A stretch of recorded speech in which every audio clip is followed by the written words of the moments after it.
ശിവാനന്ദ ലഹരിയിലെ 13ാമത്തെ ശ്ലോകത്തിലേക്ക് ഏവർക്കും സ്വാഗതം.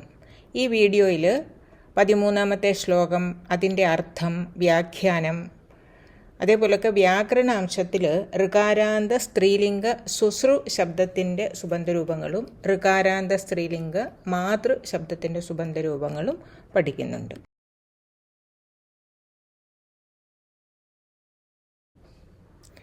വന്ദന ശ്ലോകം. വാഗർത്ഥാവിവ സംപൃക്തൗ വാഗർത്ഥപ്രതിപത്തയേ ജഗതഃ പിതരൗ വന്ദേ പാർവതീ പരമേശ്വരൗ.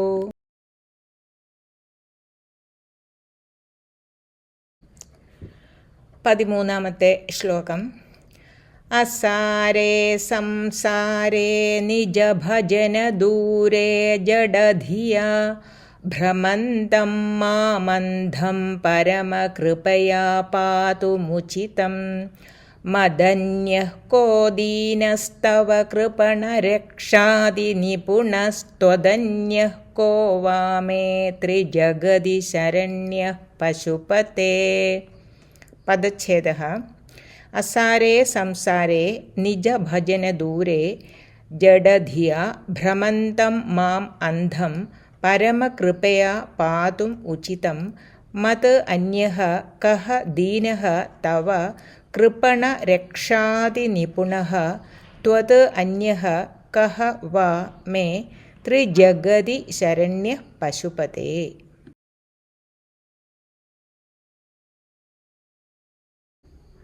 വാക്യവിശ്ലേഷണം.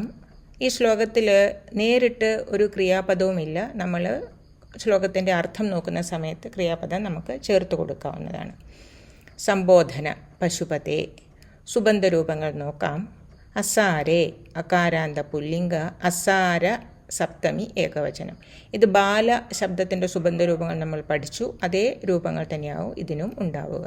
സംസാരേ അകാരാന്ത പുല്ലിംഗ, സംസാര സപ്തമി ഏകവചനം.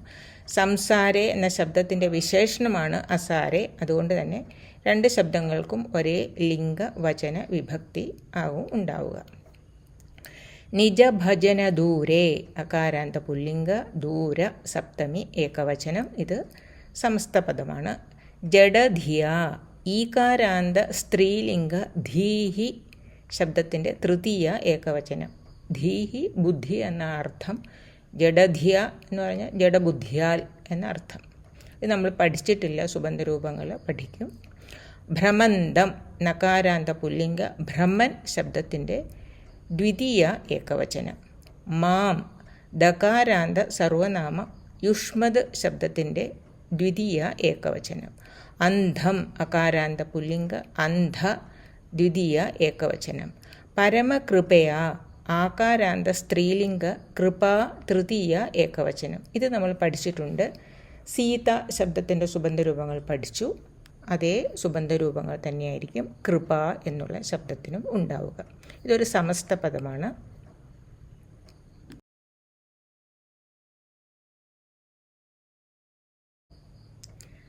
ഉചിതം അകാരാന്ത ത്രിലിംഗ ഉചിത ദ്വിതീയ ഏകവചനം. 3 ലിംഗത്തിലും നമ്മൾക്ക് ഉപയോഗിക്കാവുന്ന ശബ്ദമാണ്. മത് അന്യഹ അതാണ് മദന്യ എന്ന് പറയുന്നത്. അകാരാന്ത പുല്ലിംഗ, മദന്യ പ്രഥമ ഏകവചനം. കഹ മകാരാന്ത സർവനാമ കിം ശബ്ദത്തിൻ്റെ പ്രഥമ ഏകവചനം. ദീനഹ അകാരാന്ത പുല്ലിംഗ, ദീന പ്രഥമ ഏകവചനം. ഇത് ബാല ശബ്ദത്തിൻ്റെ അതേ സുബന്ധരൂപങ്ങൾ തന്നെയാവും ദീന ശബ്ദത്തിനും ഉണ്ടാവുക.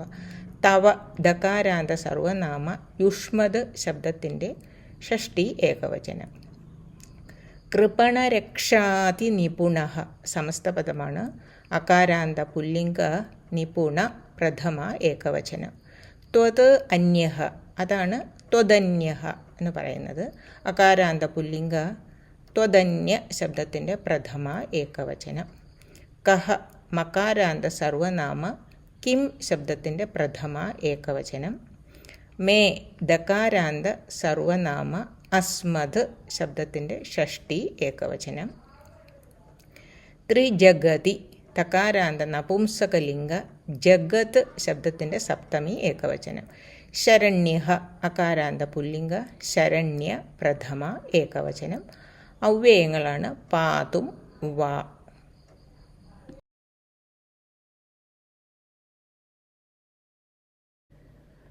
ശ്ലോകത്തിൻ്റെ അർത്ഥത്തിലേക്ക് കടക്കാം. ശ്ലോകത്തിലെ ക്രിയാപദം ഇല്ല, നമ്മൾ ചേർത്ത് കൊടുക്കുന്നു. അസ്തി ആകുന്നു. എന്ത് ആകുന്നു? കിമസ്തി ഉചിതമസ്തി ഉചിതമാകുന്നു. എന്ത് ചെയ്യുന്നത് ഉചിതമാകുന്നു? കിം കർത്തും പാതും പാലിക്കുന്നത്. എന്തിനാൽ പാലിക്കുന്നത്? കയാ പാതും പരമകൃപയാ അങ്ങേയറ്റം കൃപയോട്. ഇവിടെ എന്തിനാൽ എന്ന് ചോദിക്കാൻ കാരണം കൃപയ എന്നത് തൃതീയ വിഭക്തിയിലുള്ള പദം ആയതിനാലാണ്. ആരെ പാലിക്കുന്നത്? കം പാതും മാം എന്നെ. ആരെ എന്ന് ചോദിക്കാൻ കാരണം മാം എന്നത് ദ്വിതീയ വിഭക്തിയിലുള്ള പദം ആയതിനാലാണ്. എങ്ങനെയുള്ള എന്നെ? വിശേഷണമാണ്. കീദൃശം മാം അന്ധം അന്ധനായ. വീണ്ടും എങ്ങനെയുള്ള എന്നെ? പുനഃ കീദൃശം മാം ഭ്രമന്തം ഭ്രമിച്ചവനായ ചുറ്റിത്തിരിയുന്നവനായ. എന്തിനാൽ ചുറ്റിത്തിരിയുന്നവനായ? കയാഭ്രമന്തം നിജഭജനദൂരേ ജഡധിയ. ഇവിടെ എന്തിനാൽ എന്ന് ചോദിക്കാൻ കാരണം ഈ ജഡധിയ എന്നത് തൃതീയ വിഭക്തിയിലുള്ള പദം ആയതിനാലാണ്. തൻ്റെ ഭജനത്തിൽ നിന്നകന്ന അജ്ഞാനത്താൽ. എവിടെ ചുറ്റിത്തിരിയുന്നവൻ? കുത്ര സംസാരേ ഈ സംസാര ജീവിതത്തിൽ. എങ്ങനെയുള്ള സംസാരത്തിൽ? കീദൃശേ സംസാരേ അസാരേ നിസ്സാരമായ. ഇനി താഴേന്ന് മുകളിലോട്ട് വായിച്ചാൽ ശ്ലോകത്തിൻ്റെ അർത്ഥമായി വായിക്കാം. നിസ്സാരമായ ഈ സംസാര ജീവിതത്തിൽ തൻ്റെ ഭജനത്തിൽ നിന്നകന്ന് അജ്ഞാനത്താൽ ചുറ്റിത്തിരിയുന്നവനായ അന്ധനായ എന്നെ അങ്ങേയറ്റം കൃപയോടെ പാലിക്കുന്നത് ഉചിതം ആകുന്നു.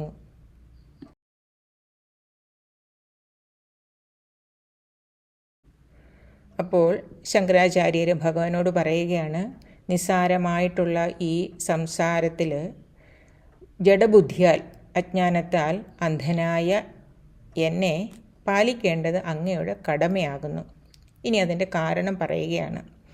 ഹേ പശുപതേ, അല്ലയോ പശുപതേ സംബോധന. ഇനി അടുത്ത ക്രിയാപദം അസ്തി ആണ്, നമ്മൾ ചേർത്ത് കൊടുക്കുകയാണ്. ശ്ലോകത്തിലില്ല. തവ മദന്യ കഹ ദീനഹ അസ്തി. തവ എന്ന് പറയുന്നത് ഷഷ്ടി വിഭക്തിയിലുള്ള പദമാണ്. അങ്ങയ്ക്ക് അല്ലെങ്കിൽ നിന്തിരുവടിക്ക്. മദന്യഹ മത് അന്യഹ എന്ന് വെച്ചാൽ എന്നിൽ നിന്ന് അന്യനായിട്ട്, ഞാനല്ലാതെ. കഹ ദീനഹ അസ്തി വേറെ ആരാണ് ദീനനായിട്ടുള്ളത്? നിന്തിരുവടിക്ക് ഞാനല്ലാതെ എന്നെക്കാളും ദീനനായിട്ടുള്ളത് ദുഃഖിതനായിട്ടുള്ളത് വേറെ ആരാണ്? അടുത്തത് അസ്തി ഉണ്ട് എന്ന് പറയാം. ത്വദന്യ കൃപണരക്ഷാദി നിപുണഃ കഹ വ അസ്തി മേ ത്രിജഗതി ശരണ്യഃ. ത്വത് അന്യഃ എന്ന് ത്വത് അന്യഃ ആണ്. ത്വദന്യഃ അങ്ങയിൽ നിന്ന് അന്യനായിട്ട്. എന്തിന്? കൃപണരക്ഷാദി നിപുണഃ ദീനരക്ഷയിൽ അതിനിപുണനായ അതിസമർത്ഥനായ അങ്ങയിൽ നിന്ന് അന്യനായി കഹ വ അസ്തി വേറെ ആരുണ്ട്? എന്തിന്? മേ എനിക്ക് ത്രിജഗതി മൂന്ന് ലോകത്തിലും ശരണ്യഃ ശരണം പ്രാപിക്കാൻ യോഗ്യനായുള്ളവൻ. ഈ കാരണം കൊണ്ട് അങ്ങ് എന്നെ കാത്തുരക്ഷിക്കുവാൻ ബാധ്യസ്ഥനാണ് എന്ന് ശങ്കരാചാര്യർ ഭഗവാനോട് സമർത്ഥിക്കുന്നു.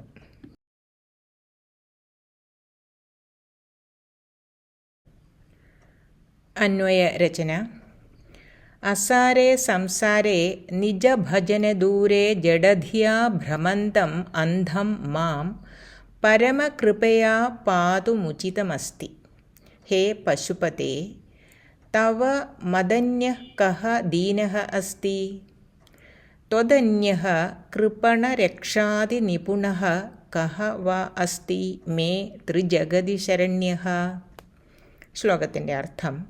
നിസ്സാരമായ ഈ സംസാര ജീവിതത്തിൽ തൻ്റെ ഭജനത്തിൽ നിന്നകന്നവനും അജ്ഞാനത്തിനാൽ ചുറ്റിത്തിരിയുന്നവനും അന്ധനുമായ എന്നെ അങ്ങേയറ്റം കൃപയോടെ കാത്തുരക്ഷിക്കേണ്ടത് അങ്ങേക്ക് ഉചിതമാകുന്നു. അല്ലയോ പശുപതേ, നിൻ തിരുവടിക്ക് എന്നേക്കാളും ദീനനായിട്ട് വേറെ ആരാണുള്ളത്? ദീനരക്ഷയിൽ അതിസമർത്ഥനായ അങ്ങല്ലാതെ ആരാണ് എനിക്ക് ഈ 3 ലോകത്തിലും ശരണം പ്രാപിക്കുവാൻ യോഗ്യനായിട്ടുള്ളത്?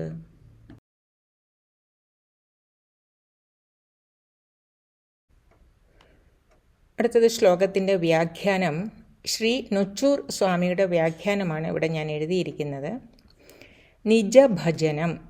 നിജ എന്ന ശബ്ദത്തിന് സ്വരൂപം എന്നാണ് അർത്ഥം.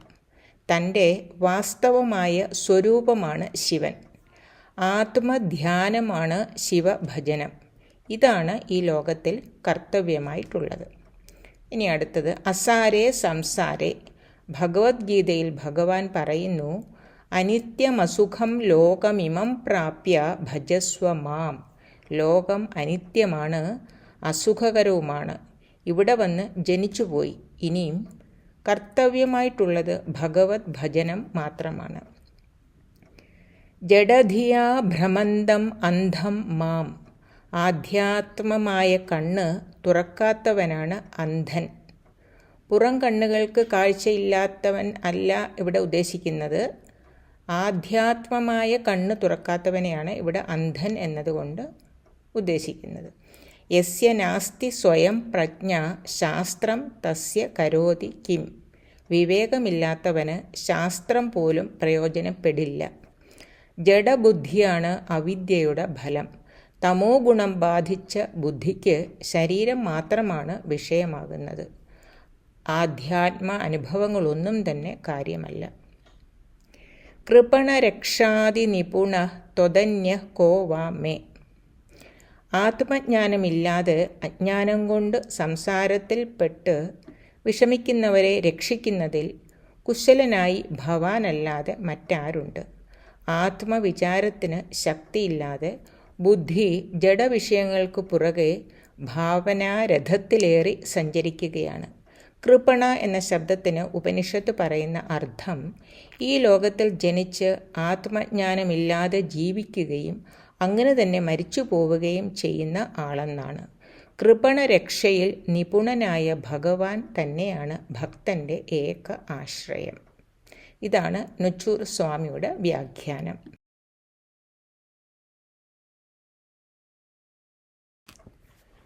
ഇന്നത്തെ വീഡിയോയിൽ വ്യാകരണ അംശത്തിലേക്ക് കടക്കാം. മലയാള ഭാഷ വിഭക്തി പ്രത്യയങ്ങളുടെ കാരികയാണ് ഇവിടെ എഴുതിയിരിക്കുന്നത്. ഇതിനെപ്പറ്റി പഴയ വീഡിയോകളിലെല്ലാം വിശദമായി പരാമർശിച്ചിട്ടുണ്ട്. വീണ്ടും പറഞ്ഞ് സമയം കളയുന്നില്ല.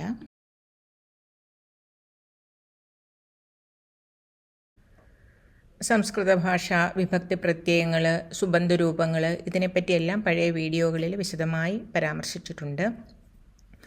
ഈ വീഡിയോയിൽ നമ്മളിന്ന് പഠിക്കാൻ പോകുന്നത് ഋകാരാന്ത സ്ത്രീലിംഗ സ്വശ്രു ശബ്ദത്തിൻ്റെ സുബന്ധരൂപങ്ങളും ഋകാരാന്ത സ്ത്രീലിംഗ മാതൃ ശബ്ദത്തിൻ്റെ സുബന്ധരൂപങ്ങളുമാണ്. സ്വശ്രു എന്ന് പറഞ്ഞാൽ സഹോദരി എന്നാണ് അർത്ഥം, ഭഗിനി. അപ്പോൾ പ്രഥമ, ദ്വിതീയ, തൃതീയ, ചതുർത്ഥി, പഞ്ചമി, ഷഷ്ടി, സപ്തമി സംബോധന ഞാൻ ഏകവചനം താഴേക്ക് വായിക്കാം. സ്വസ, സ്വസാരം, സ്വസ്ര, സ്വസ്രേ, സ്വസ്സുഹു, സ്വസ്സുഹു, സ്വസരി, ഹേ, സ്വസഹ. ദ്വിവചനമാണെങ്കിൽ സ്വസാരൗ, സ്വസാരൗ, സ്വസൃഭ്യാം, സ്വസൃഭ്യാം, സ്വസൃഭ്യാം, സ്വസ്രോഹോ, സ്വസ്രോഹോ, ഹേ, സ്വസാരൗ. ബഹുവചനം സ്വസാരഹ, സ്വസ്രുഹു, സ്വസ്രൂഹു. അത് ഋകാരത്തിൻ്റെ ദീർഘമാണ്. സ്വസ്രൂഹു. സ്വസ്രുഭിഹി, സ്വസ്രുഭ്യഃ, സ്വസ്രുഭ്യഃ, സ്വസ്രൂണാം. ഇവിടെയും ആ ഋകാരത്തിന് ദീർഘമുണ്ട്. സ്വസ്രൂണാം. സ്വസ്രുഷു, ഹേ, സ്വസാരഹ. ഇതിൻ്റെ അർത്ഥം നോക്കിക്കഴിഞ്ഞാൽ സ്വസ എന്ന് പറഞ്ഞാൽ സഹോദരി, പ്രഥമയാണല്ലോ. ഇനി അടുത്തത് ദ്വിതീയാണെങ്കിൽ സഹോദരിയെ, സഹോദരിയോട്, സഹോദരിയിലേക്ക്. തൃതീയാണെങ്കിലോ സഹോദരി കാരണം, സഹോദരിയെ കൊണ്ട്, സഹോദരിയാൽ. ഇനിയും ചതുർത്ഥിയാണെങ്കിൽ സഹോദരിക്ക് വേണ്ടി. പഞ്ചമിയാണെങ്കിൽ സഹോദരിയിൽ നിന്ന്, സഹോദരിയേക്കാൾ, സഹോദരി കാരണം. ഷഷ്ടിയാണെങ്കിൽ സഹോദരിക്ക്, സഹോദരിയുടെ. സപ്തമിയാണെങ്കിൽ സഹോദരിയിൽ. സംബോധന ഹേ സ്വസഹ. അതേപോലെയൊക്കെ ദ്വിവചനം ബഹുവചനം അതിനനുസരിച്ച് മാറും. ഇതേ സുബന്ധരൂപങ്ങളുള്ള വേറൊരു ഋകാരാന്ത സ്ത്രീലിംഗ ശബ്ദമാണ് ദുഹിതൃ. ദുഹിതൃ എന്ന് പറഞ്ഞാൽ മകൾ, പുത്രി ആണ് അർത്ഥം. ഇനി അടുത്തത് ഋകാരാന്ത സ്ത്രീലിംഗ മാതൃ ശബ്ദത്തിൻ്റെ സുബന്ധരൂപങ്ങൾ നോക്കാം. ചെറിയൊരു വ്യത്യാസമേ ഉള്ളൂ. മാതാ, മാതരൗ, മാതരഃ പ്രഥമ. മാതരം, മാതരൗ, മാതൃഹു. അവിടെയും ഋകാരാന്തത്തിന് ദീർഘമുണ്ട്. മാതൃഹു. മാത്ര, മാതൃഭ്യാം, മാതൃഭിഃ. മാത്രേ, മാതൃഭ്യാം, മാതൃഭ്യഃ. മാതുഃ, മാതൃഭ്യാം, മാതൃഭ്യഃ. മാതുഃ, മാത്രോഃ, മാതॄണാം. ഇവിടെയും ഋകാരത്തിന് ദീർഘമുണ്ട്. മാതॄണാം. മാതരി, മാത്രോഃ, മാതൃഷു. ഹേ മാതഃ, ഹേ മാതരൗ, ഹേ മാതരഃ. ഇതേ സുബന്ധരൂപങ്ങളുള്ള ഋകാരാന്ത സ്ത്രീലിംഗ ശബ്ദങ്ങളാണ് യാതൃ. യാതൃ എന്ന് പറഞ്ഞാൽ ഭർത്താവിൻ്റെ സഹോദരൻ്റെ പത്നി അഥവാ സിസ്റ്ററെയാണ് യാതൃ എന്ന് പറയുന്നത്. അടുത്തത് നനന്തൃ. അതും ഋകാരാന്ത സ്ത്രീലിംഗ ശബ്ദമാണ്. ഭർത്താവിൻ്റെ സഹോദരിയാണ് നനന്തൃ എന്ന് പറയുക. അത് നാത്തൂൻ അഥവാ നാത്തൂൻ. ഈ രണ്ട് ശബ്ദങ്ങളുടെ സുബന്ധരൂപങ്ങളാണ് ഇന്നത്തെ വീഡിയോയിലുള്ളത്.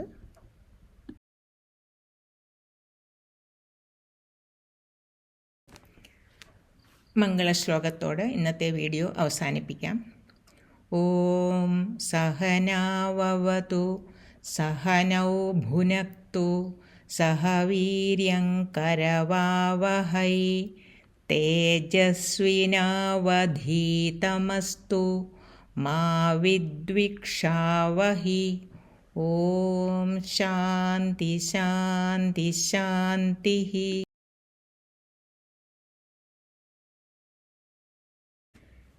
ശിവാനന്ദലഹരിയിലെ 13ാമത്തെ ശ്ലോകം ഇവിടെ അവസാനിക്കുന്നു. വീഡിയോ ഇഷ്ടപ്പെട്ടെങ്കിൽ ലൈക്ക് ചെയ്യുക, കമൻറ്റ് ചെയ്യുക.